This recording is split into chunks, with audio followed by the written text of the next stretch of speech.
FC olùgbàlejò pàtàkì ọjọ́ náà ni bàbá wa emérítọ̀ Professor Banji Akíntóyè tí ọba Abímbọ́lá Akilẹ̀ Balógun sì jẹ́ chief launcher. Guest speaker ọjọ́ náà ni Akíjà Akílọ́lá John àti Honorable Ọláìdé Adéyẹyè. Fún ẹ̀kúnrẹ́rẹ́ àlàyé síwájú sí i ẹ kàn sí wa látòrí www.yorubannationyouth.org tàbí kẹ́pẹ́ Comrade Yagboyaju tí wọ́n jẹ́ assistant youth leader in Homeland lórí +971-525-261-442. Comrade Ọmọboríowó youth coordinator and assistant youth leader in diaspora lórí +971-503-430-843. Bákan náà ni ẹlẹ́gbẹ́ Comrade Omeyo tí wọ́n jẹ́ Yorùbá Nation youth leader for Homeland lórí +234-703-717-3355. Tàbí kẹ́gbẹ́ Prophet Ayọ̀délé Ológunolúwa tí wọ́n jẹ́ Yorùbá Nation youth leader in our diaspora lórí +1-803-846-1116. Ẹ má gbàgbé wípé lọ́kàn lẹ́yìn ìfilọ́lẹ̀ yìí ní ìkànnì náà máa di lílọ̀ fún gbogbo àwọn ọ̀dọ́ jákèjádò àgbáyé. Bákan náà ni a ó máa ṣe àfihàn lọ́jì tó bá ń lọ live lórí Yorùbá World Media, Home Base Media, Yèyédára Talk Show, Koikimedia àti gbogbo ìkànnì mìíràn tó sọ̀rọ̀ sókè nípa òmìnira orílẹ̀-èdè Yorùbá. Níbi ìkójáde Yorùbá Nation Youth website yìí, gbogbo ọ̀dọ́ Yorùbá pátá lálejò pàtàkì nítorí wípé gbogbo wa là ń retí ń bẹ́ẹ̀. Olùkéde Prophet Ayọ̀délé Ológunolúwa fún gbogbo àwọn ọ̀dọ́ Yorùbá pátápátá.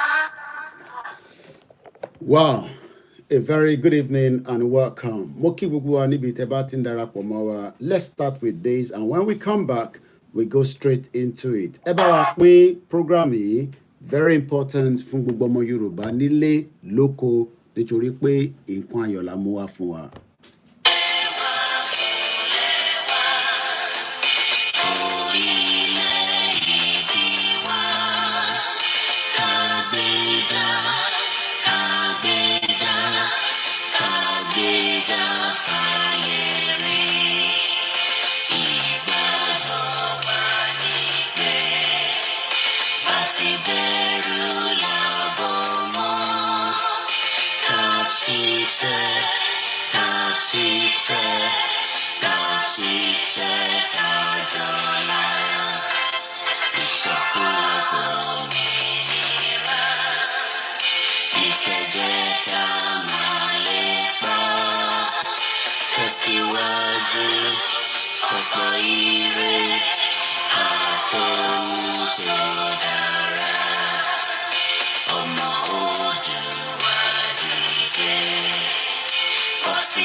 And a very good evening and welcome. Mo kí gbogbo wa lẹ́ẹ̀kan sí pé ẹ káàbọ̀ sórí ètò wa níbi tí a ti mú ìròyìn ayọ̀ wá fún gbogbo ọmọ Yorùbá nílé àti ní ẹ̀yìn odi.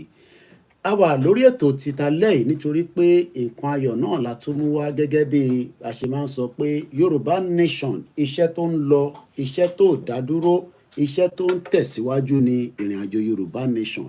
A ní lè dárúkọ gbogbo yín torí pé àlejò tí a mú wá torí pé irú àwọn àlejò bẹ́ẹ̀ yẹn a gbọ́dọ̀ tún máa fi oríṣiríṣi nǹkan dá wọn dúró àti dá wọn dúró láti orí platform wa tá a pè ní Koikimedia.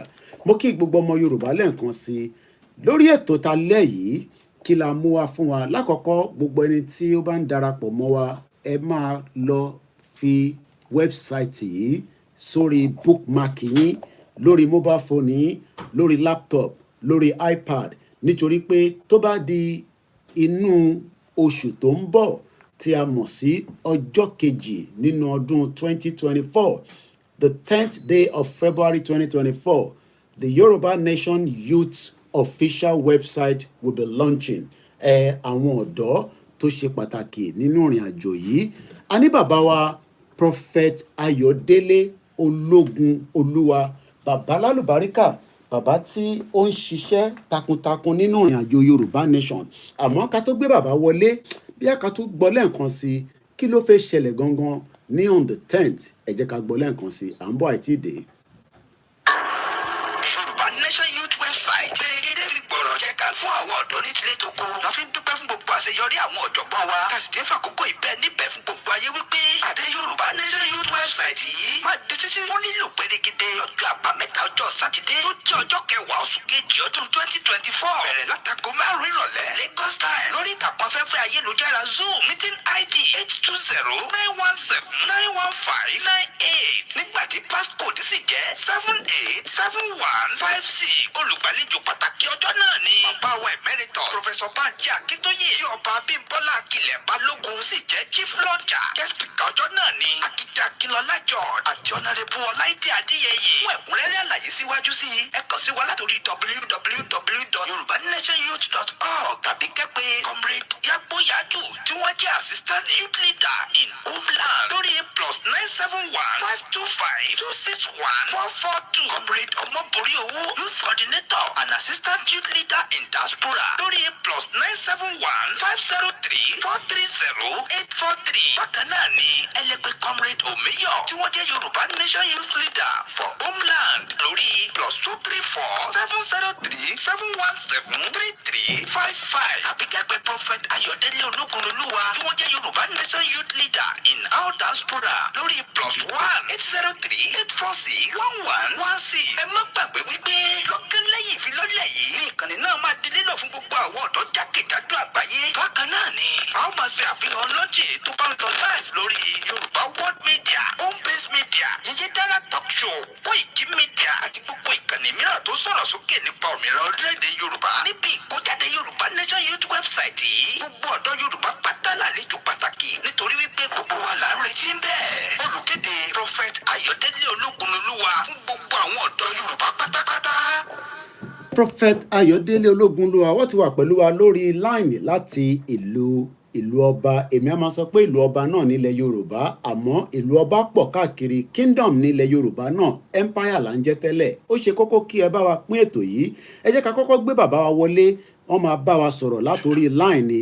ẹ bá wa dárúkọ yín kẹ̀dẹ̀ bá wa kí gbogbo àwọn aráalé tí wọ́n ti jókòó láti fi gbọ́ ìkéde àlàáfíà tá a mú wá fún gbogbo ọmọ Yorùbá lọ́jọ́ Jímọ̀ olóyin nílùú London àti ibi tí olúkálukú wa gbé wà. ẹ bá gbóhùn sókè bàbá wa kẹ́ bá wa dárúkọ yín kẹ́dẹ̀ kí àwọn aráalé. mo kí ẹ̀yin bàbá wa àti ẹ̀yin ìyá mi, mo kí ẹ̀yin ojúlùmọ̀ mi, ẹ̀yin ẹlẹgbẹ́ mi gbogbo níbi tí ẹ bá wà. mo sì ti kí òun brọ́dà mi OLAYOMI KOIKI White Lion. mo kí wa tẹ̀ṣọ́tẹ̀ṣọ́, mo kí wa tológun, mo kí wa wípé a kú iṣẹ́ látàárọ̀. mo kí wa láti orílẹ̀-èdè United States of America. lẹ́ẹ̀kan sí orúkọ mi ni Prophet Ayọ̀délé Ológunolúwa, Yorùbá Nation Youth Leader in all the diaspora. Thank you, sir. Bàbá dáadáa, ẹ wo bí bàbá yìí ṣe gbé orúkọ yẹn jáde, Prophet Ológunolúwa. Mo fẹ́ máa béèrè pàápàá bo ni ẹ ti wá nílẹ̀ Yorùbá, nítorí pé ta bá ń sọ bẹ́ẹ̀ lómìnira ní bóyá torí pé ìlú kan tó dájú ìlú kan ni. èmi á máa sọ pé gbogbo ilẹ̀ Yorùbá náà níbi tó lárinrin tó dùn.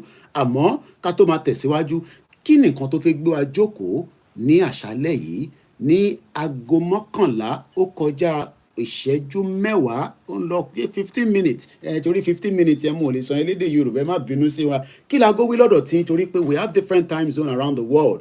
lẹ́yìn yẹn a tún máa play intro kékeré kan. aago 11 ló lù lọ́dọ̀ tiwa. kí la go wí lọ́dọ̀ tí àti pé kí ni weather ṣe rí lọ́dọ̀ tí yín, ṣé weather tó dàbí tilẹ̀ Yorùbá ni, àti pé kí la fẹ́ mẹ́nubà gangan ká tó máa tẹ̀síwájú pẹ̀lú ìròyìn ayọ̀ tá a mú wá fún gbogbo ọmọ Yorùbá láṣálẹ́ yìí. ẹ ṣé gan ni olóòtú.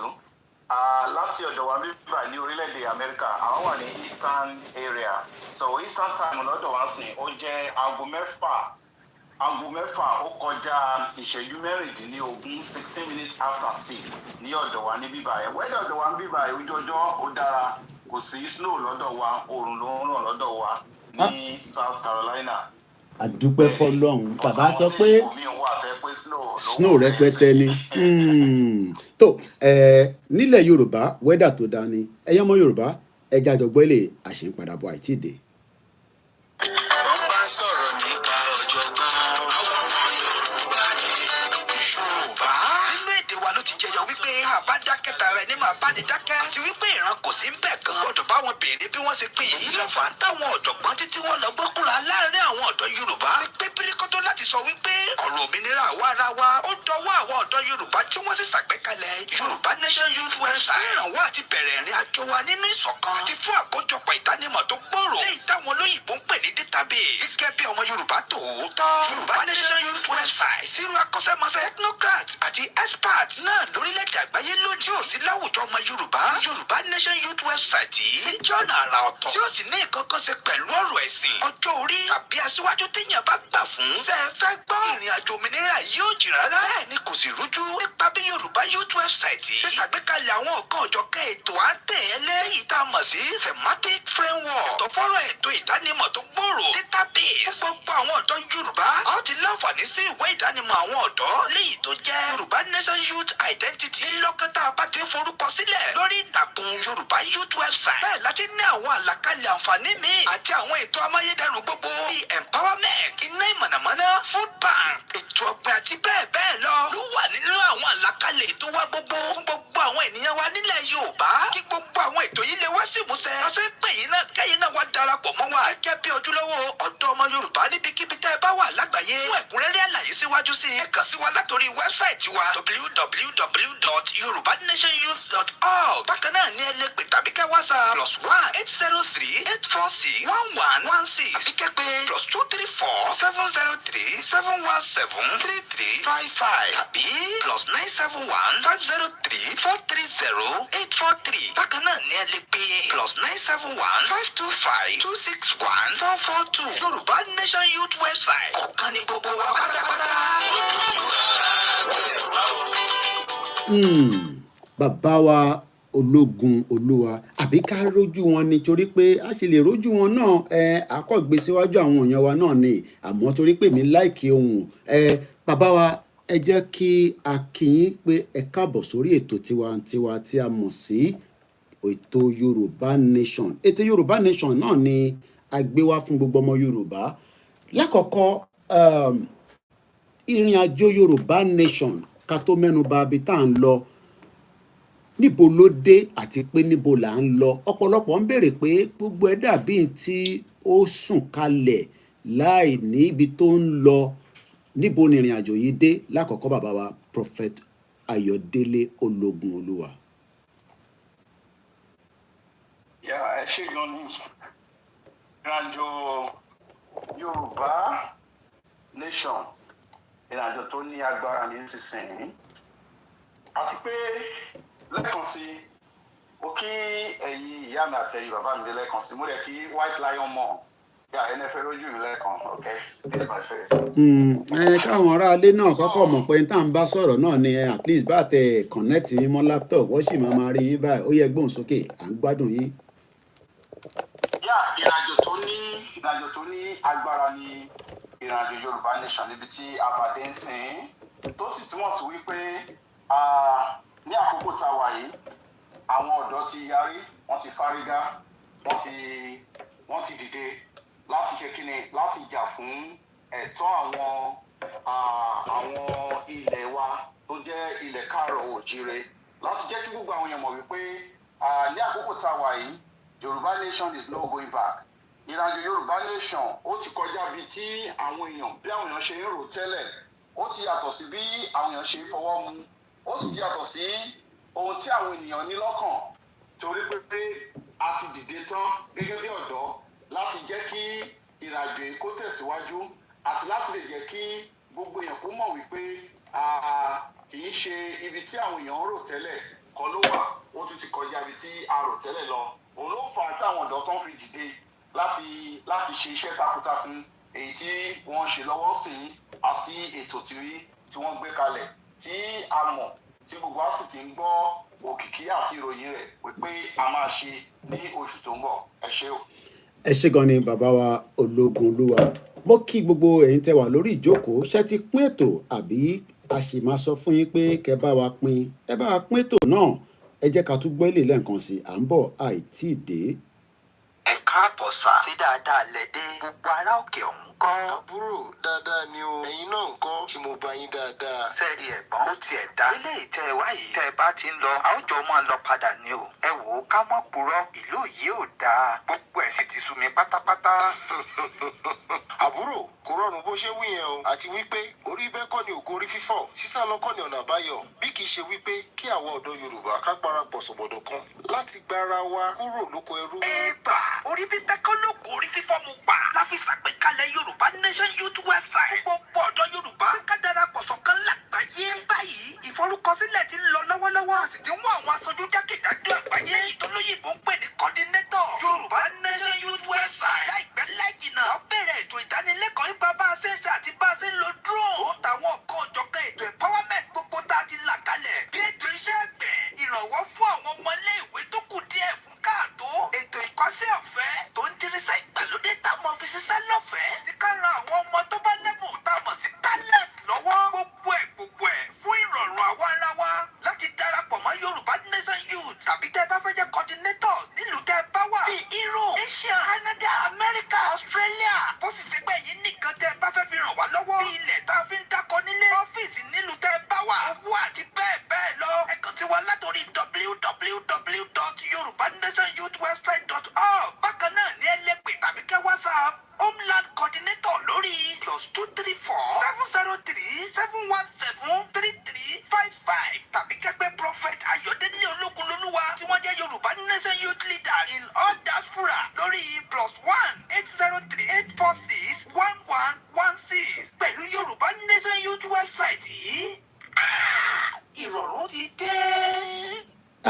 Ṣé ìrọ̀rùn fẹ́ wọlé dé àbí kí ni ká ti sọ bàbá wa Ayọ̀délé èmi á máa pè é ní ayọ̀ máa fẹ́ dé báyìí ẹ bá wa láàyè mọ́ gbogbo tó fẹ́ jáde ní oṣù tó ń bọ̀ oṣù àlàáfíà oṣù kejì nínú ọdún 2024 ẹ bá gbogbo ará ilé sọ̀rọ̀ ilẹ̀ ti kún rẹpẹtẹ nígbà tá a ti sọ pé à ń padà bọ̀ níbi wákàtí kan sẹ́yìn ẹ bá gbóhùn sókè bàbá wa. ẹ ṣé gan ni my dear brother White Lion ẹ ṣé lákọ̀ọ́kọ́ màmá kọ́ bẹ̀rẹ̀ báyìí pé kí ni ohun tí à ń pè ní ọ̀dọ́ àwọn ohun ni à ń pè ní ọ̀dọ́ kí ni àmúyẹ ọ̀dọ́ àti pé kí ni ipa tí àwọn ọ̀dọ́ tí wọ́n ní orílẹ̀ wa. I have like a 5 point here màá gbìyànjú láti sọ ní èdè Gẹ̀ẹ́sì àti èdè Yorùbá díẹ̀díẹ̀. Now number one they represent the futures of the countries and not all the societies alone but the agents of the progress. Gẹ́gẹ́ bí àwọn ọ̀dọ́, that is number one. Number two, they can be positive force of development when provided with the knowledge and the opportunity they need to strive. Number three, they can be decrease multi-generational poverty and they can contribute effectively to the preservation and the strengthening of their community and national resources. Number four, they can have a role to renew, refresh, and the current status of our society, including leadership, innovation, skills, and also. And number five, they are also in capacity to divine and the challenge of existence of the power structure and the pairs of change, and also and the art as the mobilize of the others. Ó túmọ̀ sí wípé ó tí a kà bíbá ó túmọ̀ sọ bíbá ó túmọ̀ sí wípé ọ̀dọ́ gangan àwọn ní ògo tí a ní ní àkókò yìí àwọn ní ó ní ìran àti ìmọ̀ àti òye ọjọ́ ọ̀la ní ọwọ́ àwọn ló ní ìgbékalẹ̀ ọjọ́ ọ̀la àwọn ló mọ tí ọjọ́ ọ̀la lè sọ àwọn ló mọ tó ń ṣẹlẹ̀ torí pé àwọn èèyàn àwọn bàbá máa ń pòwe kan wọ́n ní ewúro ìwòyí ajá ìwòyí òun náà ló mọ ewúro ìwòyí náà lé tó túmọ̀ sí wípé they are the future they have the modernity of the future and to make everything in the working in accordance with all the society. Now ẹ mọ̀ pé ní àkókò tá a wà yìí kò sí tẹ́wọ́lọ́wọ́ ọ̀pọ̀lọpọ̀ àwọn orílẹ̀-èdè tó ní àṣeyọrí ẹ mọ̀ pé àwọn ọ̀dọ́ ní ògo wọn àwọn ọ̀dọ́ ló ń rú wọn àwọn ọ̀dọ́ ló ní àyè gbà láti jẹ́ kí ohun tí wọ́n jẹ́ láti jẹ́ kó ń jẹ lẹ́nìí. I can quote like ewúro president tó wà ní Canada kí ni èjì president tó wà ní Canada is a young man and is a youth. Now Justin Trudeau. Justin Trudeau. President tó wà ní North Korea, president tó wà ní South Korea, president tó wà ní France, president tó wà ní Kosovo, president tó wà ní Czech Republic. All these people, they are young people. Tó túmọ̀ sí wípé the talent they have, they display, they were able to work on this talent and to practice it among their youth and among their people. They know what it is. Kì í ṣe àwọn tó ti dàgbà tó yẹ pé they cannot even go out to strategize or to develop the skills in their field láti lè jẹ́ kí ìlú kó ní ìtura tàbí àlàáfíà kankan. Now àwọn ọ̀dọ́ àwọn wo gbogbo eléyìí àti due to nǹkan tó ń ṣẹlẹ̀ àti gbogbo orí ipa tí a wà nísinsìnyí àwa wo àwọn tí ó tọ́ àtòun tó yẹ fún àwọn ènìyàn wa ní ilẹ̀ káàrọ̀ òjìrè wípé àkókò ti tó láti jáde kúrò ní orílẹ̀-èdè tí a ń pè ní location 419 and láàrin èmi àti gbogbo ẹ̀yin èèyàn tẹ́ ẹ̀ ń gbọ́ mi nílé ẹ mọ̀ wípé ọ̀dọ́ gangan àwọn ni adùn ayé, àwọn ní iyọ̀ ibẹ̀, àwọn gan ló lè ṣe é, àwọn ló ní ipá àti agbára àti ọ̀rọ̀fẹ́ láti ṣe nǹkan wọ̀nyí. Like ẹ̀gbọ́n tí mo sọ nígbà lẹ́ẹ̀kan, they have the role to renew, refresh and the current status in the society. They have the role, wọ́n ní ipa tó ní agbára láti tún nǹkan ṣe, to make another thing, to make things working in another dimension, to re-strategize many things, to bring back a lot of things that have been destroyed by one other and the other. So they have the talent to develop and to modify the skill to make everything work well in the society. And also, a rí mọ̀ pé ní orílẹ̀-èdè tí àwọn ọ̀dọ́ bá ti sí, tí wọn ò ní ipa àti ìpín, orílẹ̀-èdè yẹn kò lè last.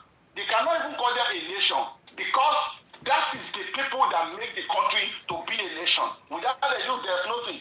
So now, like a program tí nǹkan tó máa ṣẹlẹ̀, torí pé afẹ́kí Yorùbá nation, afẹ́kí tó akó yàtọ̀, à ń ṣe ètò bí ó ṣe máa ní ipa àti ètò tó máa yàtọ̀ sí gbogbo àwọn tó ti wà lẹ́tẹ̀lẹ̀. Now, ẹ lọ gbogbo àwọn country tá a ní lẹ́nìí, gbogbo àwọn advanced country lẹ́nìí, they have a database. Ní àdìgbà tí Nàìjíríà 30 years sísì kò sí kankan pè ní database ní Nàìjíríà. They don't have. Wọn ò mọ iye èèyàn tó wà Nàìjíríà lẹ́nìí. They don't have the database. Wọn ò mẹni tó ń bí lẹ́nìí, wọn ò mẹni tó kú lánàá, wọn ò mẹni tó wọlé lẹ́nìí, wọn ò mẹni tó jáde lọ́la. Why? Because they don't have the database. In the terms of that, we are making a provision now for all the Yorùbás, both old and adults, I mean both old and youth. Àti ẹ̀yin ìyá, àti ẹ̀yin bàbá, àtọmọdé àti àgbà. À ń ṣètò sílẹ̀ fún yín ní sísìnyí láti lè ní database gbogbo wa pátápátá afẹ́mọye wa afẹ́mọye àwọn àgbà ta ní afẹ́mọye ọmọdé ta ní afẹ́mọye gbogbo tó ń ṣẹlẹ̀. We are going to have a database. Nínú lọ́ọ̀ṣì yìí a máa lọ́ọ̀ṣẹ̀ gbogbo èèyàn ló dẹ̀ lórí ọ̀fẹ́ láti rẹ́gísítà láti forúkọ sílẹ̀ láti jàǹfààní the database pattern. Then also à ń ṣètò bá ṣe máa ṣe káàdì ìdánimọ̀ tó máa jẹ́ visible national ID card fún gbogbo àwọn èèyàn kì í ṣe lè ṣe máa print lórí online nìkan. No, we are not doing it to make it online alone. We are talking about the plastic ID card tó máa jẹ́ káàdì ìdánimọ̀ fún àwọn èèyàn wa, fún ẹ̀yin ìyá wa, fún ẹ̀yin bàbá wa, fún ẹ̀yin ẹ̀gbọ́n àtàbúrò wa àti káàkiri. A sì ń ṣe ètò tó jẹ́ pé ó máa lè jẹ́ àǹfààní fún gbogbo àwọn ọ̀dọ́ káàkiri àgbáláyé. Now, take for example, in terms of education, we are really working on the education setup now to see all our youth who are able to finish their education pattern. Then we want to see how we can embrace them. We want to see how we can sponsor them. We want to see what we can contribute to their life and to make them to become somebody in life. That's the education setup. Then also, we also have a plan for the agriculture. Don't think àwọn tó fẹ́ sin, àwọn tó fẹ́ lọ fún nǹkan ohun ọ̀gbìn, àwọn tó fẹ́ lọ fún ohun ọ̀sìn. Then we are making a provision how to do things for them also. Tí wọ́n máa ní oore ọ̀fẹ́ àti àǹfààní sí àwọn ìgbé ayé tó rọrùn báyìí. Ẹni tó bá fẹ́ ṣiṣẹ́ wọ̀nyí tó máa lè ní ètò fún wọn láti ràn lọ láti jẹ àǹfààní. Then a ní ọ̀pọ̀lọpọ̀ àwọn èèyàn tí wọ́n ní ẹ̀bùn. We have some talented people. Some people are highly gifted. Pé kò sẹ́ni tó lè ràn wọ́n lọ́wọ́. A ní àwọn tó ń kọ orin. Pé they have the gift. Wọn ò ní ẹni tó lè sponsor wọn. A ní àwọn míì láàrin wa tó yẹ pé wọ́n ní ètò. Wọ́n lè fi wáyà méjì kan fi kọran, kan fi ṣe iná jáde wọ́n lè generate iná láti inú òkúta àwọn míì wà tó pé wọ́n ṣe aircraft ẹ̀wọ̀n ọmọ tó ṣe aircraft of recent ọmọ 9 years old tó ṣe aircraft tó dẹ̀ fò ẹ wo irú ọmọ yẹn sí tabanka lọ́wọ́ ọmọ yẹn sí there is no way to find that ọmọ yẹn again tó wá pẹ̀lú àwọn ìlú tó ní ètò tó dára ni irú ọmọ yẹn wọ́n ti sọ wọ́n á mú they will take the guy and they will train him to become somebody in life then àwọn èèyàn náà tó ní oríṣiríṣi àwọn ẹ̀bùn báyìí we want to promote them we want to make them to become somebody this is a plan and an arrangement for the youth láti ràn wọ́n lọ́wọ́ then àwọn tó bá in terms of the sciences area àwọn tó fẹ́ kọ́ bó ṣe fly drone àwọn tó fẹ́ kọ́ IT and everything in technology we are really ready to make everything work well with them then in terms of àwọn iṣẹ́ ọwọ́ àti sọ́lẹ̀ kan so iṣẹ́ wọ̀nyí a ti ń ṣètò ẹ̀ sílẹ̀ fún gbogbo olúkúlùkù láti lè jẹ́ kí ìgbé ayé rọrùn kó wà fún àwọn ọ̀dọ́ wa a sì fẹ́ kí àwọn ọ̀dọ́ wa kí wọ́n mọ̀ wípé kí wọ́n ní oore ọ̀fẹ́ àti àǹfààní wípé ìgbé ayé tó ń gbé sísìn the kind of life they are living now is not the life of the liberty is not the life of the freedom is not the life of the of grace is not the life of good economy they are supposed to live they believe they are living fine now but they are not living fine can you imagine a whole PhD holder doctorate Tony doctorate degree Tony gbogbo master degree graduates for that matter they are Okada riders and believe me sincerely most of them they are not even the owner of the bike they are not even the owner a lot of them they don't have any means they don't have any opportunity they don't have anything to do torí pé kí ni wọ́n useless function wọn so that for them to okay take for example Wednesday tó ṣẹlẹ̀ of recent to see how dangerous we are in that country Wednesday tó ṣẹlẹ̀ of recent the minister of humanitarian affairs nǹkan tó sọ nǹkan tó ṣe ó ní òun fi 5.9 billion òun fi train àwọn ọmọ láti lọ kọ́ láti mọ bó ṣe lè repair phone at rate of 33 million ẹnì kọ̀ọ̀kan can you imagine that 5.9 billion ló lọ fi train 177 people bó ṣe lè tú ẹ̀rọ ìbánisọ̀rọ̀ ṣe kì í ṣe bó ṣe lè manufacture ẹ̀ o no just for them to know how to repair it at rate of 33 million ẹnì kọ̀ọ̀kan imagine that 33 million ẹnì kọ̀ọ̀kan yìí ó máa kọ́ invest inú ẹ̀ gan sẹ́ẹ̀. So how much? So we have a plan for our youth now, and we really want them to know that we stand for them, and there's nothing, there's no miracle is going to happen in that country, in that so-called Nigeria. There's no miracle is going to happen there than to out of that country. The best opportunity, the best option, and the best way is for us to work to exit from that country. Once we've done that, we are good to go. And more so, kò sí anyway kankan sí i kò sẹ́ni tí táwọn ọ̀dọ́ lè ṣe to wípé let's join hands together February 10 next month that's February 10 next month 2024 is going to be great we are going to launch the website once the website is launched you have opportunity to go and register you have every other things that we are going to do there you will be able to access to it and you will benefit from all those programs that we have done already for everybody both old and young. It's not limited to the youth alone because we have the segment for elderly people there. And àwọn àgbàlagbà wa, àwọn tó ti dàgbà, àwọn tó wà ní ipò kíní, tó wà ní àwọn ipò àìlera díẹ̀, we have program for them. The hospital issue, that's the health area, the healthcare area. We also have a program for that as well to take care of our people. Thank you so much, sir. Kábíyèsí Elédùmarè, ẹ wo bí bàbá yìí ṣe bá wa ṣe analysis gbogbo ọ̀rọ̀ yẹn lọ́tún lọ́sì mo kí gbogbo ẹ̀yin tí ẹ ń darapọ̀ mọ́ wa mo pé èmi máa ń ní lórí ètò yìí ẹ gbọ́dọ̀ ní pẹ́ńsù ẹ gbọ́dọ̀ ní pen torí pé nǹkan mi wà tẹ́yìn náà máa fẹ́ béèrè bí a later àbí nísìn nínú comment section ẹ gbọ́dọ̀ kàn kankan sílẹ̀ mo rí àwọn ọ̀rọ̀ bíi méjì mẹ́ta tẹ́ ti sọ ìyẹn nínú ìgbà tí ẹ ń bá wa sọ̀rọ̀ bàbá wa Ayọ̀délé Prophet Ológunolúwa ṣé ebi tí à ń lọ nínú ọdún 2024 ṣé ó fẹ́ yàtọ̀ síbi tá ti ń bọ̀ tẹ́lẹ̀ ni àbí báwo torí pé mo rí pé ọ̀nà tá fẹ́ gbà wọlé láti the beginning of 2024 ó dà pé ó dàbí ó yàtọ̀ síbi tá a ti ń bọ̀. What will make the difference? Kí ló máa yàtọ̀ sí ọdún mẹ́ta ìrìn àjò yìí àti inú ọdún tá a wà nú ẹ̀ yìí sà?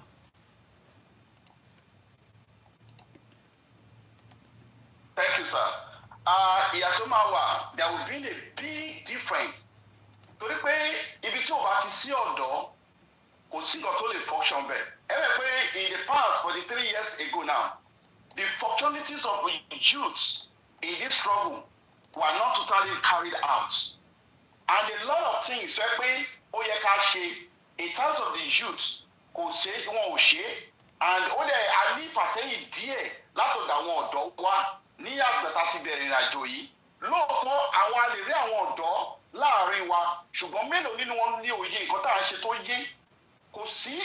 That is the reason why pé ní ọdún yìí we really want to focus on our youth, both home and diaspora, most especially àwọn tó wà ní diaspora jù, because we really want to give them the clue of what we are doing. We really want to have them to have the knowledge of what we are facing and what we are doing. We really want them to know that the fact behind this Yoruba nation. We really want them to know that Yoruba nation is not a thuggery. Second, it's not a politics. Because some people believe that Yoruba nation they are a politician. We try to correct our people to let them know that Yoruba nation is not a thuggery and it's not a politics pattern.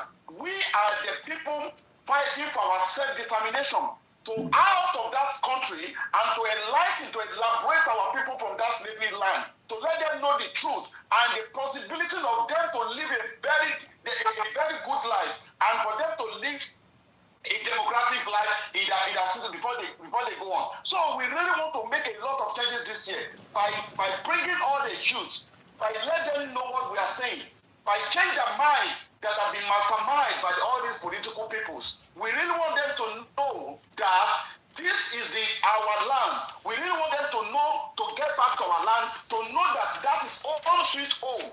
We really want them to know that ọmọ tó bá sọ ilé nù, ó máa sọ àpò ìyàkọ́ ni. Our aim and objective this year is to base on the youth, to let the youth contribute on this struggle. We want them to be carried along. We didn't want to carry them along this year.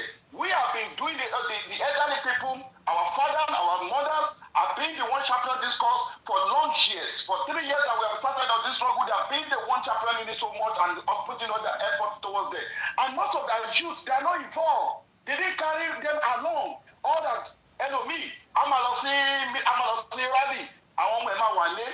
Me, I'm attend the meeting, lórí Zoom, and I want to take a small down. They are not informed, and they are not informed, you'll be disformed. So they don't even carry them along of this struggle for them to know the purpose and the reason why we are studying and we are putting all our efforts on this struggle for them and for us to achieve our nation, to have our nation and to get our freedom for the lands of the so-called Nigeria. So I'm going to do it to pé ètò oríṣiríṣi àǹfààní tó pọ̀ ó máa wà fún àwọn ọ̀dọ́ lóríṣiríṣi ní ọdún yìí. So ọ̀nà tí a ti ń gbà bọ̀ ó yàtọ̀ sọ́nà tá a máa gbà ní ọdún yìí, torí pé ohun tí a bá ń ṣe tá a ń lò lọ́jọ́ kan tí ò bá work, then you change the pattern.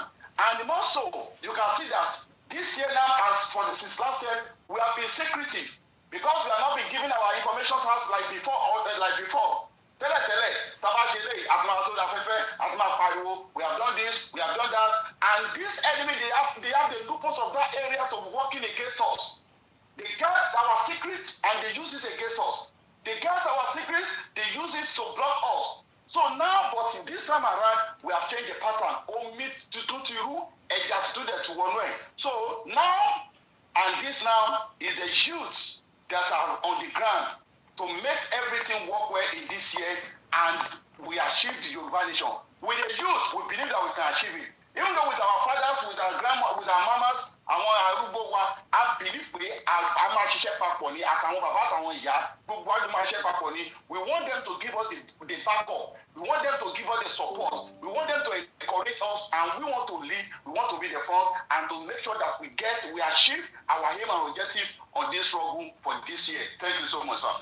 Mo kí bàbá wa lẹ́ẹ̀kan sí i, mò ń fọ́lò gbogbo tẹ́ ń sọ mo dẹ̀ ń take note àwọn ibi tí a sì máa béèrè ọ̀pọ̀lọpọ̀ ọ̀rọ̀ ní ọwọ́ yín. Kò ní jẹ́jẹ́ kan la máa gbé yín wá. Website tá à ń sọ yìí fáǹfààní gbogbo ọmọ Yorùbá a ti post ẹ̀ síta, à continue láti make sure pé à ń sọ síta. Tó o bá ti ní HTTPS lẹ́yìn, that means pé it is not the original website, because in tó máa ń ṣẹlẹ̀ ni pé àwọn kan máa ń pe kinní kan ní duplicate copy, wàá ṣe the same thing but wọ́n máa yọ alphabet kan àbí kọ́ add mọ́, so you might end up travelling to a different website.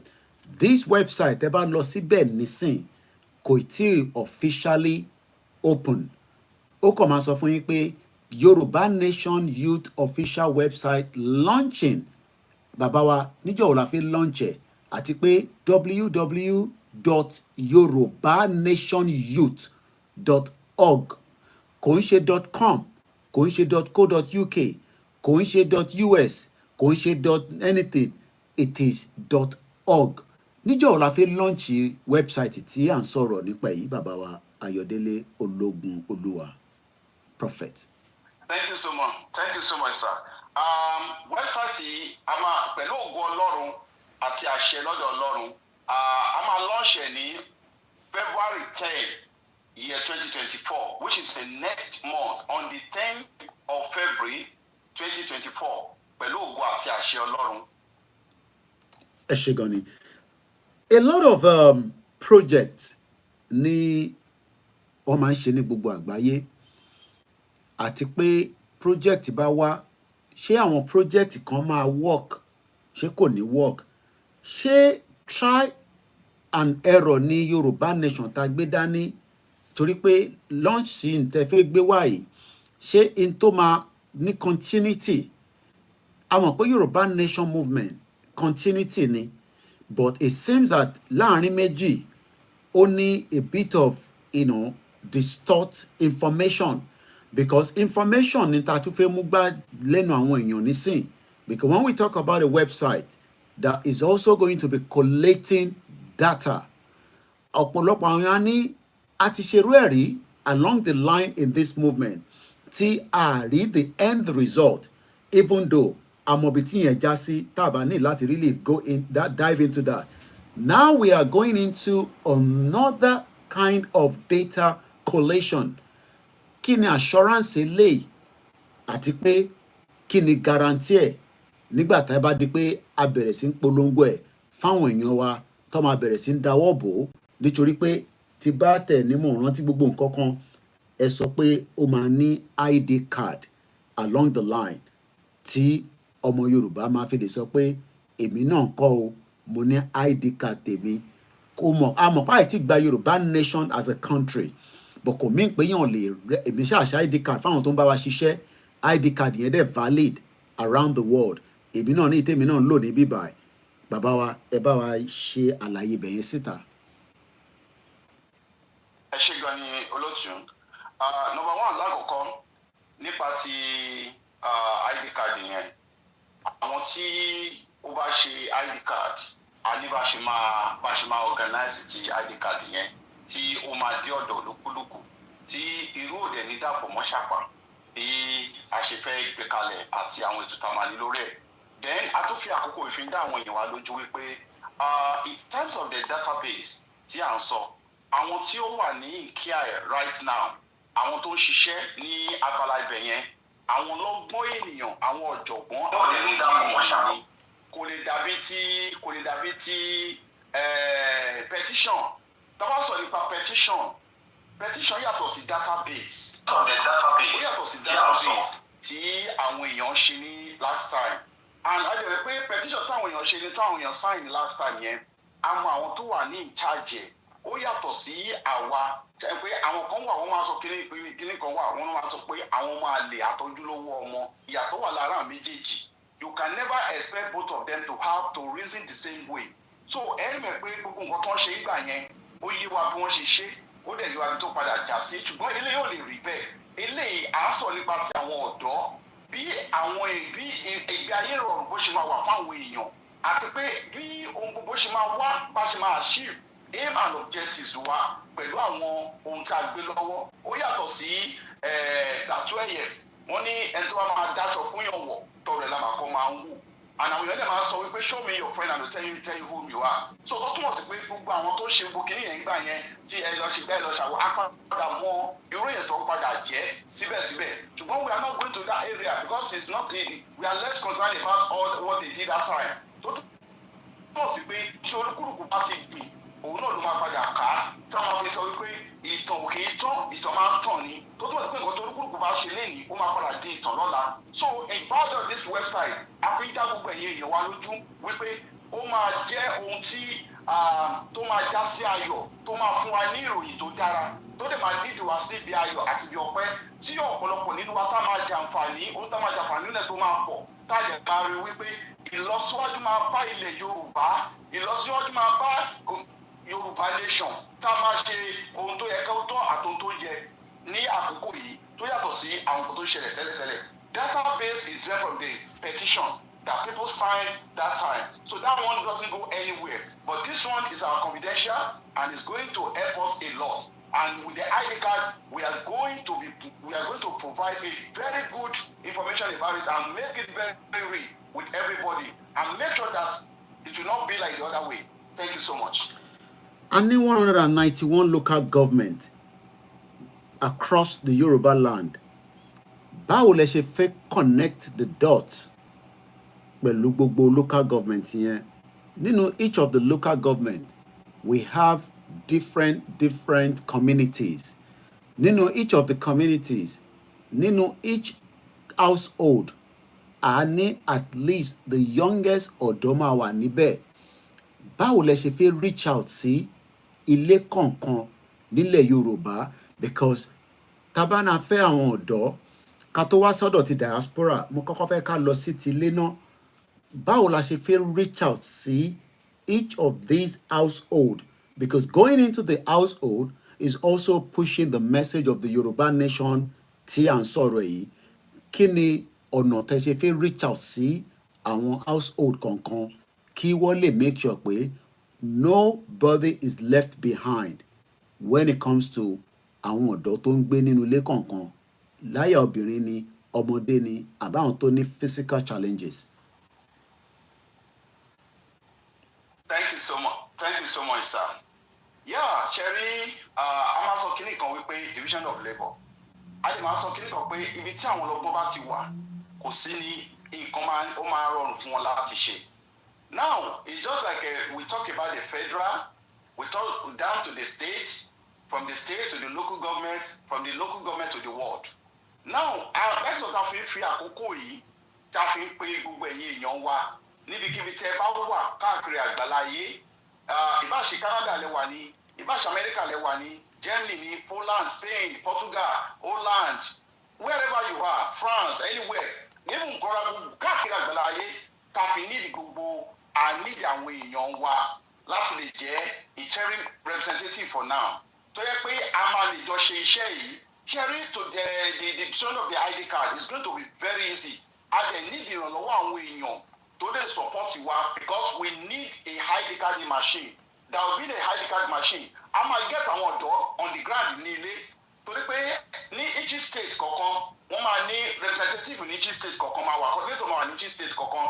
And whoever is a state coordinator, also we have the local government coordinators. Then we also we're going to have the world leaders, Tamani, Kakiri. So we are going to know how to make it possible for them and to make sure we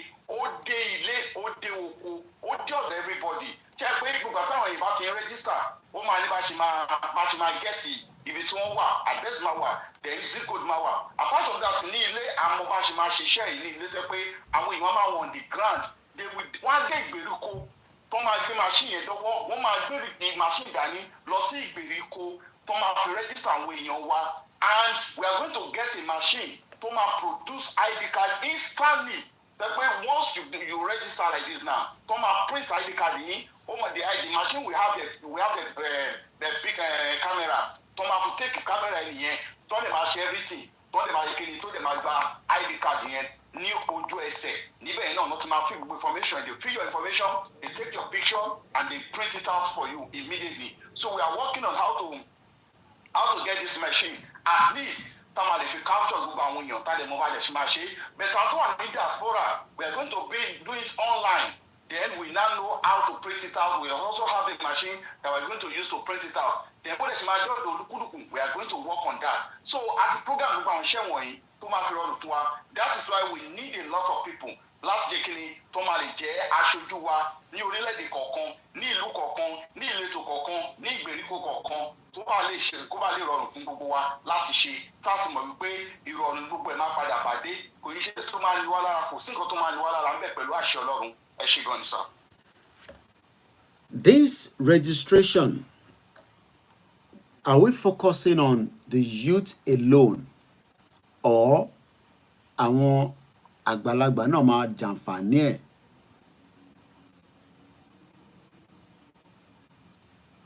Yeah, like I said earlier, the registration is for everybody. Gbogbo àwọn ọmọ káàrọ̀ òjìrè ni registration yẹn wà fún. Gbogbo ọmọ káàrọ̀ òjìrè ni registration yẹn tó wà fún. Ṣùgbọ́n àwọn segment kan wà ń bẹ̀.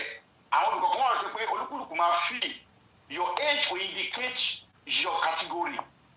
Your age will give us the light of where you will belong to. So àwọn tí a bá ti mọ age wọn, ó ti ní àwọn ibi tá a máa tò wọ́n sí. We are going to separate them. Àwọn tó ti dàgbà, àwọn tí age bá àwọn age báyìí, and nípa ṣe máa group wọn.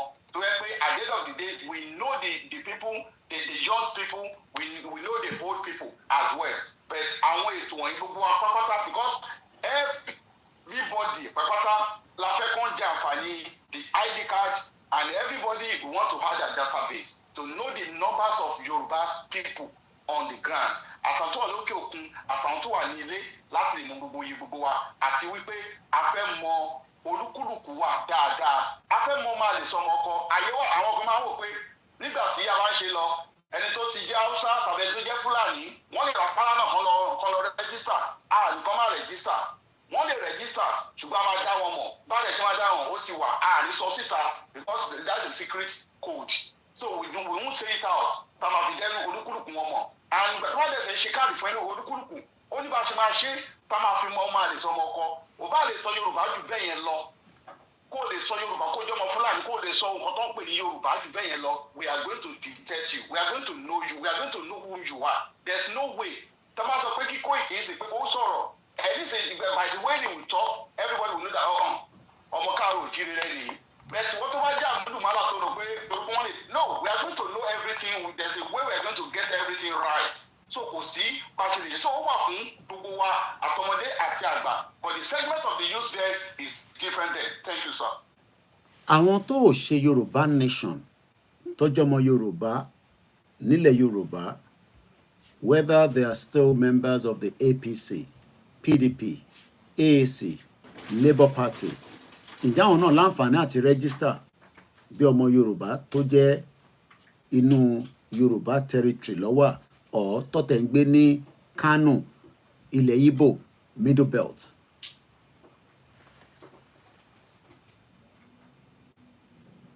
Yes, like I said, it's open for all the Yorubas. Àtẹni tó ń wà ní Yorùbá, ẹni tó ṣe Yorùbá nation lẹ́yìn, ó lè dára wa lọ́la. So pé èèyàn ẹgbẹ́ pé tẹ bá bí ọmọ méjì àbọ̀mọ mẹ́ta ọmọ mẹ́rin gbà mí, àwọn mẹ́rẹ̀ẹ̀rin ìwà wọn ò lè dìse. Bí bá ṣe rẹ́ tó máa múnú yín dùn náà lè máa rẹ́ náà tá máa dojú tìyàn gbà mí. Ẹni tó wá ń dojú tìyàn lẹ́yìn kò mí ìpè kò lè padà mú náà, ẹni tó bà nínú jẹ́lẹ̀ kò mí ìpè kò lè mú náà jù lọ́la. Those people that have not joined us today, that doesn't mean they will not support us tomorrow, and that doesn't mean they hate us. But they might not have a clue, they might not have a purely ideas of what is really going on. Their eyes might not be totally open to what we are doing now. But okay, register. That means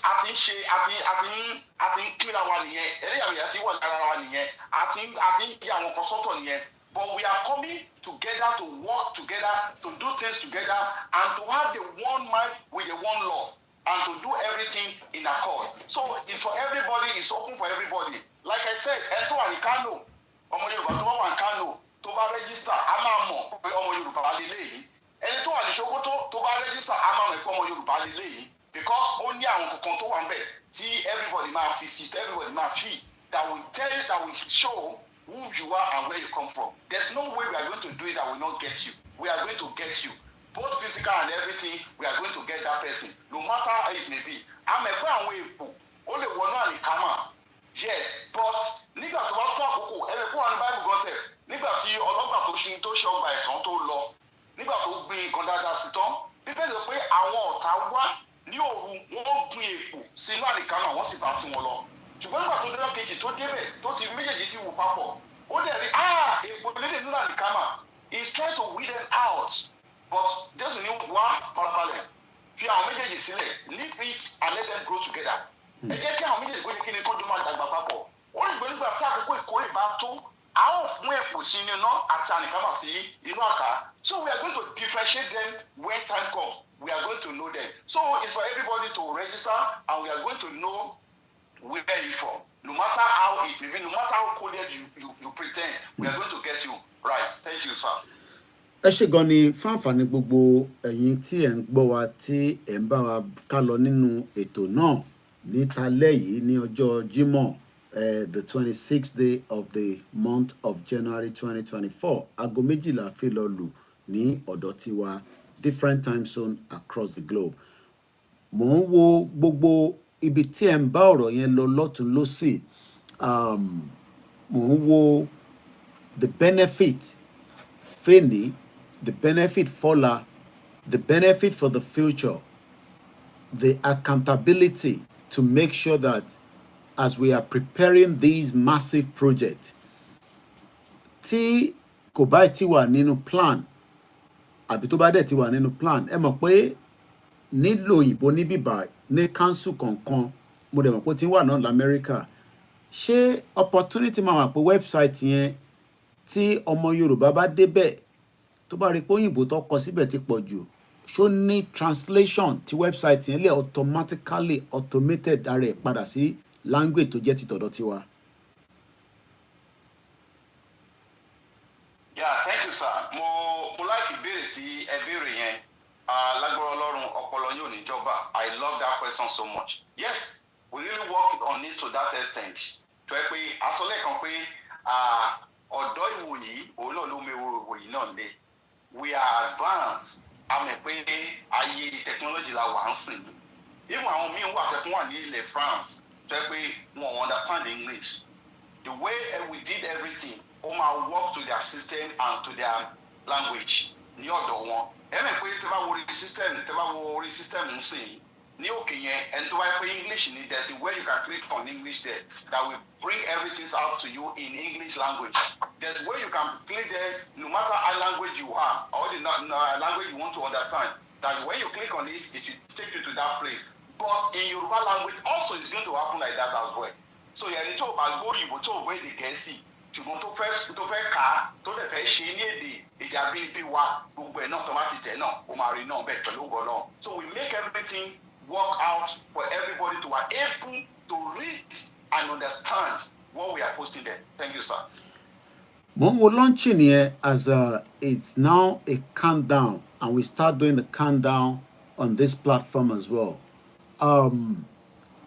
Who are we expecting, on such a very important day? Ṣọ́ba ilẹ̀ Yorùbá máa appear, àwọn ọba aládé wa, ṣé gómìnà máa appear, ṣé àwọn aráàlú, ṣé àwọn aráàta? What are we expecting? Let me look on the flyer again. Fẹ́ntì ò bá ti rí ó ti wà in circulation. www.yorubanationyouth.org. The Yoruba Nation Youth website launching will take place on the 10th of February 2024. Ní aago 5 ìyẹn agolẹ̀ Yorùbá.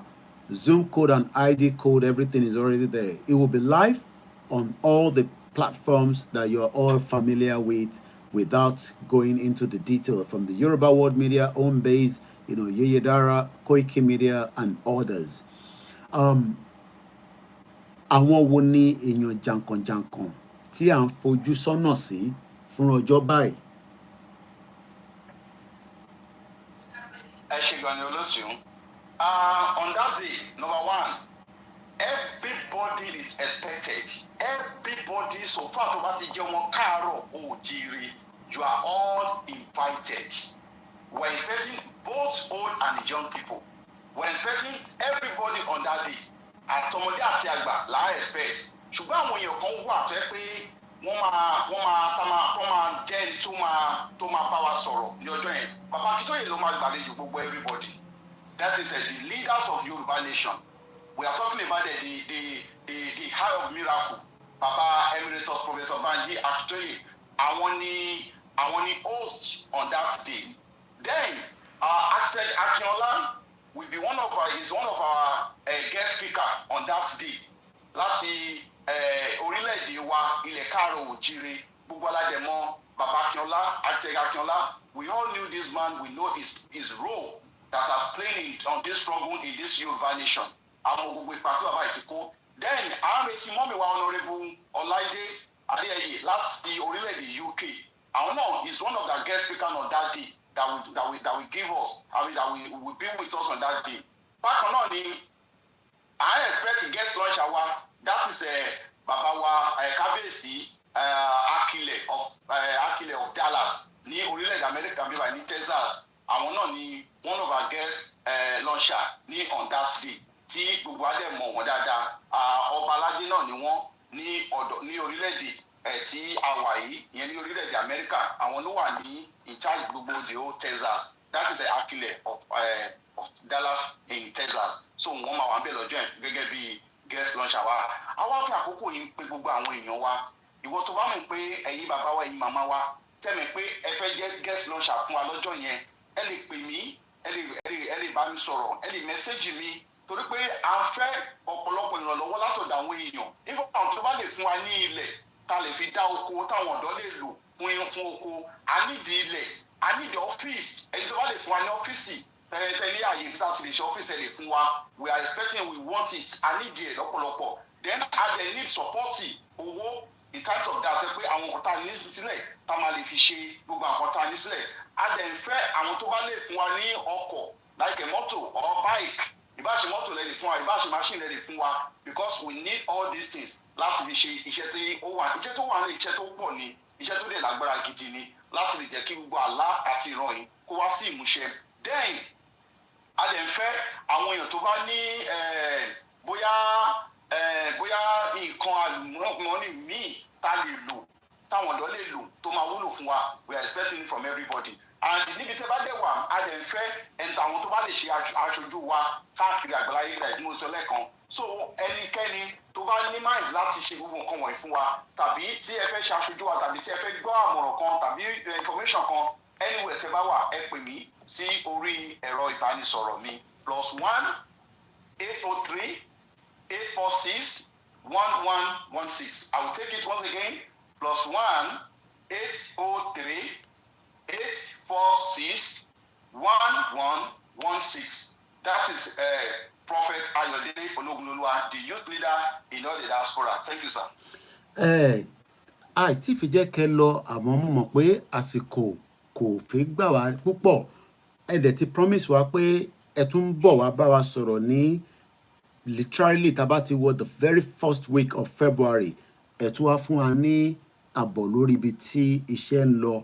A máa play intro bí méjì sí kó tó di pé a máa tẹ̀síwájú.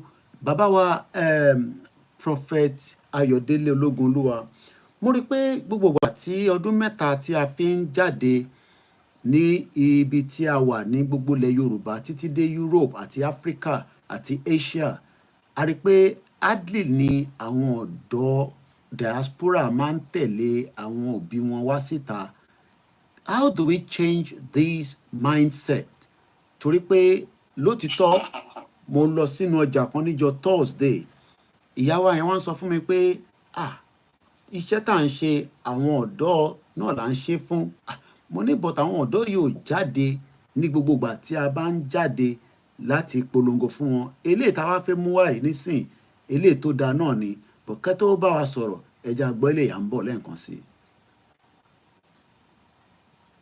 Bẹ́ẹ̀ kan gbọ́dọ̀ bá wọn béèrè bí wọ́n ṣe pín èyí ló fà á táwọn ọ̀jọ̀gbọ́n títí wọ́n lọ gbọ́kúnra láàrin àwọn ọ̀dọ́ Yorùbá pé píríkọ́tò láti sọ wípé ọ̀rọ̀ òmìnira àwa ara wa ó dọwọ́ àwọn ọ̀dọ́ Yorùbá tí wọ́n sì ṣàgbékalẹ̀ Yorùbá Nation Youth website ìrànwọ́ àti bẹ̀rẹ̀ ìrìn àjò wa nínú ìṣọ̀kan àti fún àkójọpọ̀ ìdánimọ̀ tó gbòòrò lẹ́yìn táwọn olóyìnbó ń pè ní database gẹ́gẹ́ bí ọmọ Yorùbá tòótọ́ Yorùbá Nation Youth website sírò akọ́ṣẹ́mọṣẹ́ technocrat àti experts náà lórílẹ̀‐èdè àgbáyé lójú òsì láwùjọ ọmọ Yorùbá Yorùbá Nation Youth website yìí ń jọ́nà àrà ọ̀tọ̀ tí ó sì ní ìkankan ṣe pẹ̀lú ọ̀rọ̀ ẹ̀sìn ọjọ́ orí tàbí aṣíwájú téèyàn bá gbà fún ṣe é fẹ́ gbọ́ ìrìn àjò òmìnira yóò jì rárá bẹ́ẹ̀ ni kò sì rújú nípa bí Yorùbá Youth website yìí ṣe ṣàgbékalẹ̀ àwọn ọ̀kan ọ̀jọ̀kẹ́ ètò à ń tẹ̀lé èyí tá a mọ̀ sí thematic framework ẹ̀tọ́ fọ́rọ̀ ètò ìdánimọ̀ tó kúrò database fún gbogbo àwọn ọ̀dọ́ Yorùbá a ó ti láǹfààní sí ìwé ìdánimọ̀ àwọn ọ̀dọ́ léyìí tó jẹ́ Yorùbá Nation Youth Identity lọ́kàtà bá ti forúkọ sílẹ̀ lórí ìtàkùn Yorùbá Youth website bẹ́ẹ̀ láti ní àwọn àlàkalẹ̀ àǹfààní míì àti àwọn ètò amáyédẹrùn gbogbo bíi empowerment iná ìmọ̀nàmọ́ná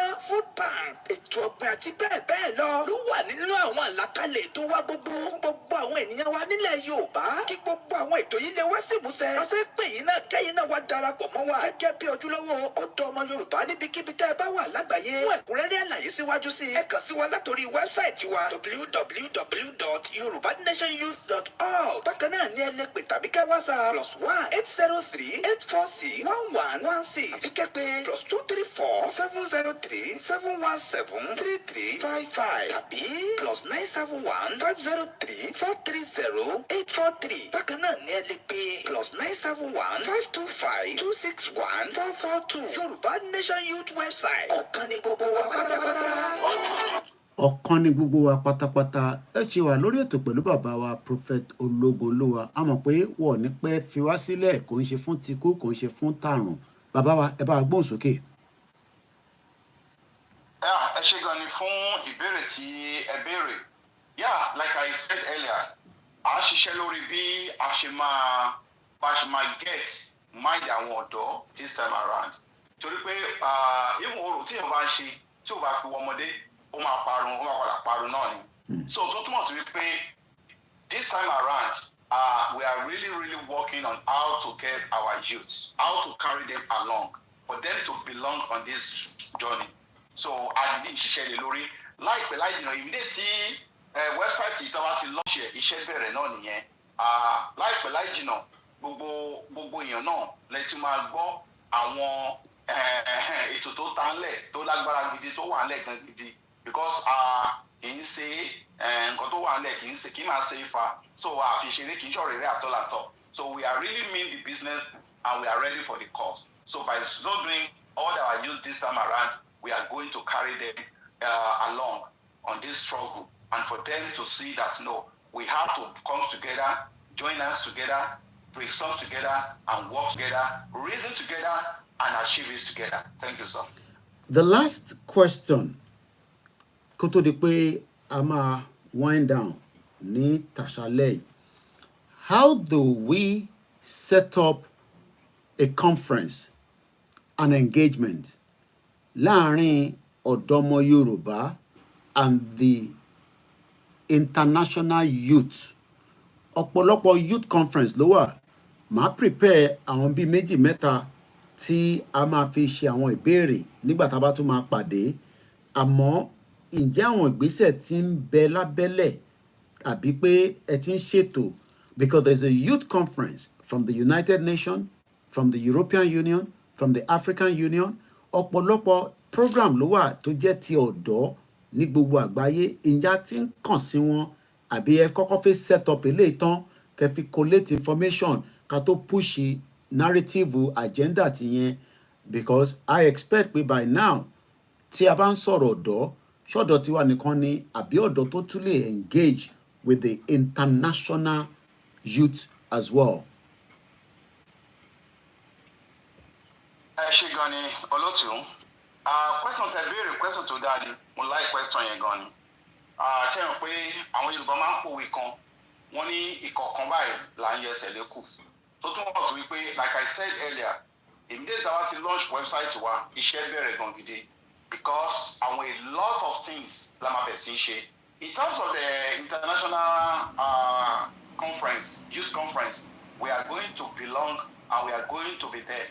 Pẹ̀lú ògo Ọlọ́run, a máa meet up pẹ̀lú wọn, a lè bẹ̀ sí, a máa join wọn.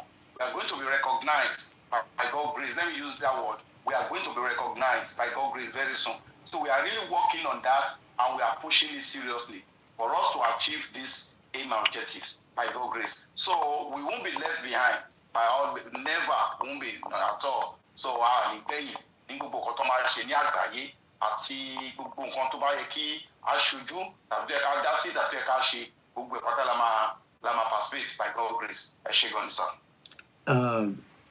Ní agbára Elédùmarè gbogbo ẹ̀yin ọmọ Yorùbá òun la ti ń gbọ́ látẹnu bàbá lálùbáríkà bàbá tí ó bẹ̀rẹ̀ ètò á ti tó bẹ́ẹ̀ mélòó ni ẹ ti láǹfààní tí ẹ ti rìnrìn àjò kúrò nínú Amẹ́ríkà nípa pé ẹ̀ ń ṣe Yorùbá nation àbínú Amẹ́ríkà náà lẹ ti jókòó sí látọdún mẹ́ta ẹ kò jẹ́ ká wo àwọn ìrìn àjò yẹn díẹ̀díẹ̀ even though power kan mọ ìrìn àjò yẹn ìtẹ́ bá fẹ́ ká wá mọ̀ ní kẹ́ wá sọ o ẹgbọ́n sókè bàbá wa.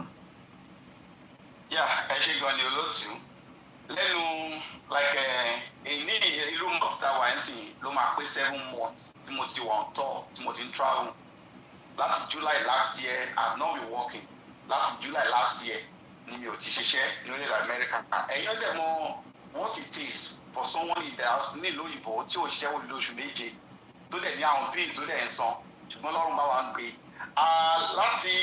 láti ẹnu September sí bíbá yìí at least mo wá sí orílẹ̀-èdè Cotonou mo dẹ̀ wá sí orílẹ̀-èdè ilẹ̀ Yorùbá náà bákan náà mo dẹ̀ tún padà mo ti lọ sí orílẹ̀-èdè Qatar mo ti lọ sí orílẹ̀-èdè Dubai nípa fún youth conference summit a ṣe ní Dubai tí bàbá wa comrade Ọmọbọlówó tó jẹ́ interim coordinators wà ń bẹ̀. Then ní Qatar na God which is Ọládélé tó jẹ́ coordinator wa náà bẹ́ẹ̀ náà. Then bákan náà ní Kuwait Mr. Dejo tó jẹ́ coordinator wa náà bẹ́ẹ̀. Then bákan náà ní orílẹ̀-èdè Cotonou again mo tún ti lọ again ní December yẹn orílẹ̀-èdè Cotonou náà mo wà tí coordinator wa jẹ́ Mr. Abiola. Then a ní ọ̀pọ̀lọpọ̀ assignment iwájú à ń sìn tá à ń gbìyànjú láti ti lọ.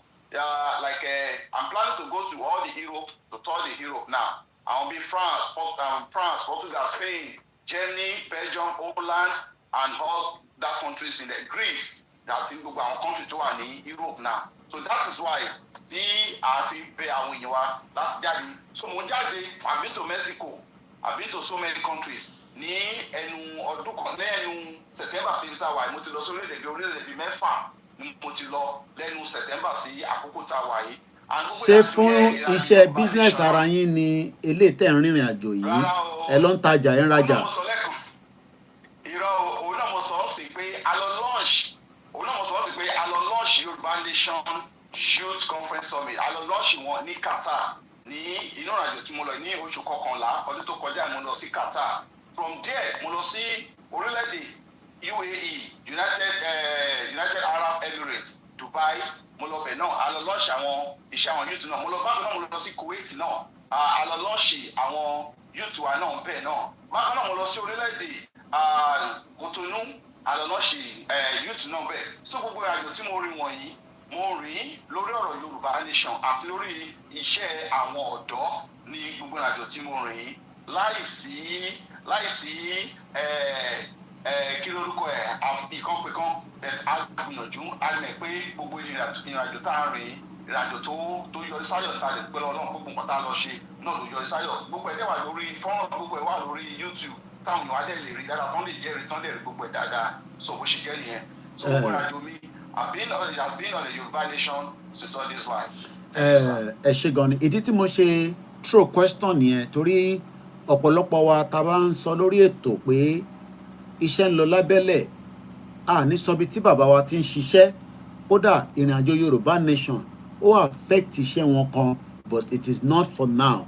A ní nígbà tó bá dọjọ́ iwájú tá a bá débi tá à ń lọ gbogbo ala máa gbọ́ àwọn ìtàn kọ̀ọ̀kan nínú documentary tá a máa gbérò àwọn bàbá ìjókòó tá a máa bí wọ́n láwọn béèrè àbí nínú ìwé nígbà tá a bá ń kọ ìwé lọ nítorí pé iṣẹ́ ń lọ lábẹ́lẹ̀ tá à ń sọ yìí iṣẹ́ ń lọ lábẹ́lẹ̀ èrè pé iṣẹ́ ti débì kan kó tó di pé wọ́n fẹ́ launch website wọ́n ọkọ̀ jókòó sí ìlú Amẹ́ríkà kọ́ wá náà fẹ́ launch website at least tí mo mọ̀ rárá kódà ọba Elédùmarè ó bá mi fún wọn lálàáfíà torí pé àárẹ̀ kan tó fẹ́ mú wọn mọ́lẹ̀ bọ̀ nígbà tá a bẹ Ọlọ́run sí gbogbo ẹ̀ tí kíni ó kúrò ní ọ̀gọ́ ara wọn kódà ó dà pé ti bá rántí tíkẹ́ẹ̀tì kan tí ní miss àbí akọ́sẹ̀ afẹ́tọ́ èlò tá a kọ̀ sọ pé a gbàgbé pé a dúpẹ́ fọlọ́run pé àbí ṣé ká sọ yẹn àbí ká ṣe fìyẹn lẹ̀. kẹrí ẹyẹ ká sọ. torí àwọn ọ̀pọ̀lọpọ̀ máa ń rò pé bóyá owó kan wà níbì kan tọmọ Yorùbá ń gbé síbì kan èlò ni tíkẹ́ẹ̀tì yẹn àti pé ìrìnàjò tíkẹ́ẹ̀tì yẹn bẹ́ ṣe kọ́ ṣe tí wàá tún kọ́ ní èlò gangan lẹ lose lórí tíkẹ́ẹ̀tì yẹn precisely. I lose $4,300 lórí tíkẹ́ẹ̀tì yẹn. Yeah, $4,300. And ìrìnàjò yẹn gbà tó mo lè máa padà make ìrìnàjò yẹn tí mo máa padà to get ticket mi tí mo máa fi lọ. Mo ṣe surgery nígbà yẹn kò pé 1 week tí mo ṣe surgery tí mo fi lọ ìrìnàjò yẹn. Kò pé 1 week tí mo ṣe surgery yẹn tí mo fi lọ sí ìrìnàjò yẹn. And láti America bí báyìí lọ sí Qatar is good 15 hours no stop flight. Kò sí traffic no stopping lọ́nà good 15 hours mo dẹ̀ ṣe surgery nígbà yẹn tó pé mi ò wá òkè àtọ́ but I just have to go that time good 15 hours láì dúró lójú ọ̀nà and gbogbo owó tí mo dẹ̀ náà ń gbà even gbà tí mo ṣe lọ́jọ́ reason tí mo ṣe lọ sí mo wà ní tí mo tún dé gbà tí mo tún dé yẹn mo tún lọ sí Dallas mo tún lọ Houston from there and going back again to Atlanta from Atlanta again go to Cotonou. Bàbá pè mí lọ bàbá wípé prophet wo ló ti rówó tó fi rí gbogbo àwọn èdè tó ń rìn and gbogbo àwọn ẹ̀rìn tá a dẹ̀ ń rìn kò sí ìrìn kankan gbogbo trip tó mò ń make kò sí ìrìn tó less than $10,000 to $15,000 on my own pocket alone on my own personal money and nínú ẹ̀gbà míì ọ̀pọ̀lọpọ̀ nǹkan ìdojúkọ risk of life oríṣiríṣi la dẹ̀ ń rí ṣùgbọ́n tí kò sẹ́ni tá a fẹ́ sọ fún torí pé àwa believe wípé ohun tí mo gbàgbọ́ òun ni wípé bí ìran mi ṣe máa bọ́ kúrò ní oko ẹrú that is what I'm concerned. I'm not after of anything. I'm not after of anybody, but I only want my people to out of this slavery because èyí mọ̀ òtítọ́ dẹ̀ ti sọ mí di òmìnira irú èmi tí mò ń sọ̀rọ̀ ń sìn yín I've traveled a lot. This is 23 years I mean 24 years now I've been travel as far as year 2000 January 5 year 2000 was my first trip to Singapore and today I've been to 89 countries in the world. I've traveled to 89 countries in the world. I've been to all the continents in the world. Kò sí continent tó wà láyé ẹ̀sìn tí mi ti dé and I've traveled to 89 countries. So mo mọ ìgbádùn, mo mọ nǹkan tí ìrọ̀rùn àti àǹfààní tí àwọn èèyàn tó wà lẹ́yìn odi tí wọ́n ń jẹ. Mo dẹ̀ mọ ìnira táwọn tó wà nílé tí wọ́n ń fèsì tó ń dojúkọ. Ó túbọ̀ jẹ́ ọgbẹ́ ọkàn àti ẹ̀dọ̀kọ̀ fún mi gbà míì. Ìgbà tí mo lọ sí Nàìjíríà mo rí bí ilé ṣe rí.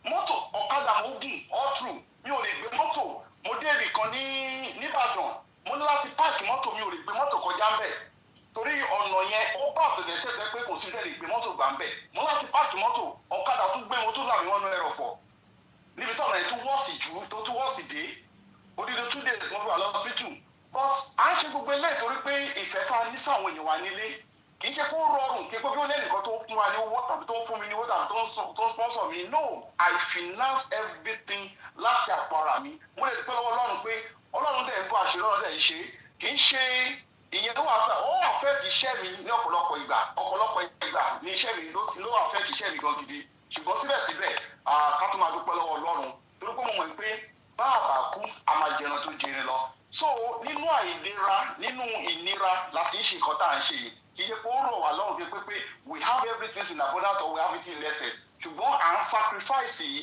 nítorí pé ìfẹ́ tá a ní sí àwọn ìran wa tá a tún sí ní sáwọn èèyàn mi láti mọ̀ pé a bọ́ kúrò ní oko ẹrú ẹ ṣé gan-an lótú.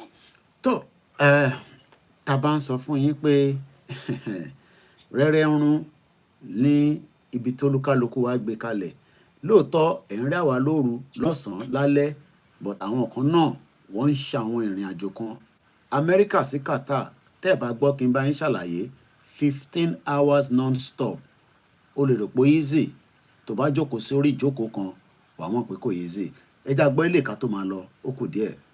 iná nǹkan tí mo bá yín dáadáa. Sẹ́ẹ̀rì ẹ̀gbọ́n ó tiẹ̀ dá. Eléyìí tẹ́ ẹ wá yìí. Tẹ́ ẹ bá ti ń lọ, a ó jọ mọ́ lọ padà ni o. Ẹ wò ó ká mọ́ purọ́. Ìlú yìí ò dáa. Gbogbo ẹ̀ sì ti sú mi pátápátá.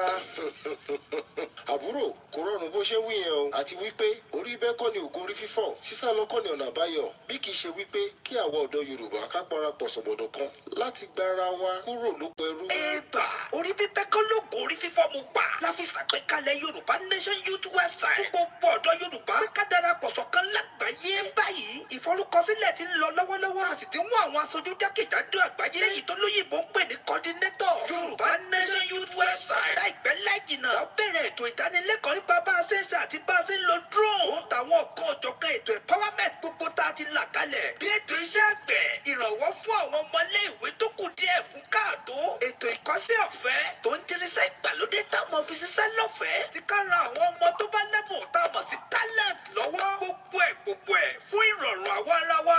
Láti darapọ̀ mọ́ Yorùbá Nation Youth tàbí tẹ́ bá fẹ́ jẹ́ coordinators nílùú tẹ́ bá wà. Bí Europe, Asia, Canada, America, Australia. Bó sì ṣe pé yìí nìkan tẹ́ bá fẹ́ fi ràn wá lọ́wọ́. Bí ilẹ̀ tá a fi ń dákọ nílé. Ọ́fíìsì nílùú tẹ́ bá wà. Owó àti bẹ́ẹ̀ bẹ́ẹ̀ lọ. Ẹ kàn sí wa látòrí www.yorubanationyouthwebsite.org. Bákan náà ní ẹ lè pè tàbí kẹ́ WhatsApp Homeland Coordinator lórí +234-717-3355 tàbí kẹ́gbẹ́ Prophet Ayọ̀délé Ológunolúwa tí wọ́n jẹ́ Yorùbá Nation Youth Leader in all diaspora lórí +1-803-846-1116 pẹ̀lú Yorùbá Nation Youth website yìí. Ìrọ̀rùn ti dé. Bàbá wa in 2 minutes ẹ bá wa kàn ṣe summary ẹ̀ kí a tó máa tẹ̀síwájú. Mo kí gbogbo ẹ̀yin tí ẹ̀ ń gbọ́ wa àtẹ̀yin tí ẹ máa láǹfààní àti gbọ́. 2 minutes ẹ gbóhùn sókè ẹ bá wa ṣe summary gbogbo tó ṣe sọ. ẹ ṣe ní olóòtú so lẹ́ẹ̀kan sí mo fi àkókò yìí mo fi dúpẹ́ lọ́wọ́ Ọlọ́run àti fún gbogbo ẹ̀yin ìyá mi àtẹ̀yin bàbá mi tí ẹ wà ní tẹ̀ ń wò wá. Ẹ̀yin lè jìká tí ò lè kí aṣọ kó bọ́ ó kí yín pé àjọ àṣe lágbára Ọlọ́run ní tẹ́jú lẹ̀ mọ́lẹ̀ o. Yorùbá Nation wọn ò ní gbà lẹ́yìn gbogbo wa ní fọmọṣẹ́ ní fọkọṣẹ́ ní fọyàṣẹ́ ní fẹ́ bí àtàrà wa ṣe láyọ̀ tàlàfíà ní Èdùmàrè yóò yọ̀ǹda rẹ̀ fún wa tó a sì gbà pẹ̀lú ìrọ̀rùn láìsí ìnira kankan. Mo fẹ́ àkókò yìí dúpẹ́ lọ́wọ́ àwọn bàbá wa Professor Banji Akíntóyè olóyè Ìgbòho ṣá gbogbo àwọn mídíà pátápátá. Bákan náà mo sì kí òun bírọ́dà mi Ọláyọmí Kóìkì látijọ́ ń bọ̀ látàyè alálùmọ́lẹ̀ látàyè OAN látijọ́ ń bọ̀. Mo fi àkókò mo fi kí wọn gan pé wọ́n kú iṣẹ́ takuntakun tí wọ́n ń ṣe lágbára Ọlọ́run ọlọ́run máa fún wọn ṣe. Lẹ́ẹ̀kan sí ẹ̀yin èèyàn wa Yorùbá Nation nìkan ó ní ọ̀nà àbáyọ fún gbogbo nǹkan tó wà ní ilé. It's no going back either we like it or not. We are ready to face it no matter how it may be. Ẹ má yẹ ká gbàgbọ́ pé gbogbo orílẹ̀-èdè tí gbogbo wa wà lẹ́yìn tí gbogbo wa ń jó tá à ń yọ̀ ń bẹ̀ tá à ń jẹ́ gbádùn bẹ́ẹ̀. Ẹ má gbàgbọ́ pé àwọn náà dojúkọ ìnira náà ká náà tó gba òmìnira. Amẹ́ríkà gba òmìnira látọwọ́ Britain. It's not that so easy. Wọ́n jà kó tó rí gbogbo òmìnira kan tó rí gbà. So Yorùbá Nation is the only way and it's no going back. But no matter how it may be, ó lè le but ẹlẹ́dẹ̀ máa dọ́yọ̀ ariwo ẹ̀kọ́ máa pọ̀ ní mímì dẹ̀ni ẹ̀pà gbòmì kò lè já. Ẹ̀yin yẹn wá nílé lẹ́ẹ̀kan sí mo kí wa pé ẹ ṣé gan ni tẹ́tí wà látàárọ̀ ẹ bá wa pín ètò yìí ẹ bá wa like ẹ bá wa share ẹ̀. Then ẹnikẹ́ni ẹ̀yin yẹn wá tẹ́ bá fẹ́ reach mi like I said earlier ẹ̀rọ ọ̀nà tẹ́lẹ̀gbà láti contact mi +1-803-846-1116 lẹ́ẹ̀kan sí +1-803-846-1116 ẹ ṣé gan lẹ́ẹ̀kan sí ẹ kú gbogbo ohun wa àti àkókò tẹ́ fi sílẹ̀ fún wa lágbára Ọlọ́run àkókò ikú Ọlọ́run ní fi sílẹ̀ fún yín o ẹ ní rógun àìsàn ẹ sì rógun wàhálà àti ìdààmú. Thank you so much everybody and God bless you all. Yorùbá Nation no going back. Thank you sir. Thank you ma. www.yorubanationyouth.org. Yoruba Nation Youth official website will launch on the 10th of February 2024. Ireo, bye for now. Koikimedia bringing the world closer to your doorstep. Tó nírí jù bẹ́ẹ̀ lọ lórí ètò tí bàbá wa Prophet Ológunolúwa. Ẹ máa múra sílẹ̀ nígbà tá a tó máa jáde láìpẹ́ fún ètò tí late night broadcast. Good night. Bye for now.